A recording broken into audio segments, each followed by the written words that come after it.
सातारा पंढरपूर रोडवरती दुचाकी आणि ट्रकचा अपघात, दुचाकीस्वार गंभीर जखमी।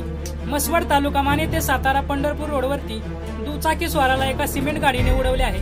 दुचाकीस्वार गंभीर जखमी असून 108 अँब्युलन्स मधून पुढील उपचारासाठी प्राथमिक आरोग्य केंद्र मसवड येथे नेण्यात आले आहे। सिमेंट गाडी नंबर KA 32 ABO 0106 असून दुचाकी गाडी नंबर MH 15 C 3577 असून ट्रक ड्रायव्हर अपघात स्थळावरून 1 किलोमीटर पुढे जाऊन मसवड शहरातील तरुणांनी पाठलाग करून पकडून पोलिसांच्या ताब्यात देण्यात आला आहे। झुंजार न्यूज महाराष्ट्र प्रतिनिधी शहाजी लोखंडे, मसवड।